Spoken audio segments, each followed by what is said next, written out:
Alright, good morning. So isang masalimuot na balita ang nakita natin naman, no? At si Jacqueline Jose, isang veteranong actress, premiadong actress dito sa Pilipinas ay namatay, no? Biglaang namatay. At ano bang dahilan ng kanyang pagkamatay? Sabi nadulas umano, yan ang sabi, pero kasalukuyan pa pong iniimbestigahan at may mga soko doon sa kanyang pamamahal. Alright, so panoorin po natin. Gabi ang sumambulat sa maraming pa si Jacqueline Jose. Labis na nagluluksa ngayon ang marami dahil sa biglang pagpano ng veteran actress na si Jacqueline Jose. Nakilala si Jacqueline Jose dahil sa kanyang husay sa pag-arte at pagpapatawa. Ipinanganak si Mary Jane Santa Ana Gap noong October 21, 1964.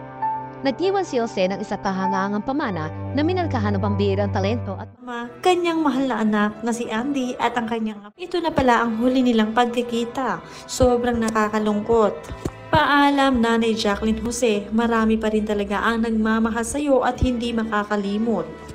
Ngayon nga lang ay agad na ibinalita na yumao na nga ang isa sa pinakamagaling at batikang aktres na si Jacqueline Jose. Labis ang pagdadalamhati ng kanyang mga taga-suporta at pamilya na ngayon ay wala na ang kanilang Nanay Jacqueline Jose. Sa edad na 59 ay nilisa na ni Nanay Jacqueline ang mundo at naiwanan ang mga mahal sa buhay na sina Andy at ang mga anak nito.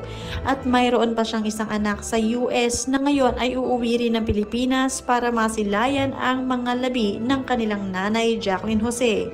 At hindi lamang yun dahil uuwi rin sa Pilipinas ang kanyang mga kapatid na sa US na nirinahan. Biglaan lang din ang pangyayari ng paglisa ni Nanay Jacqueline at marami ang nagulat sa balitang ito.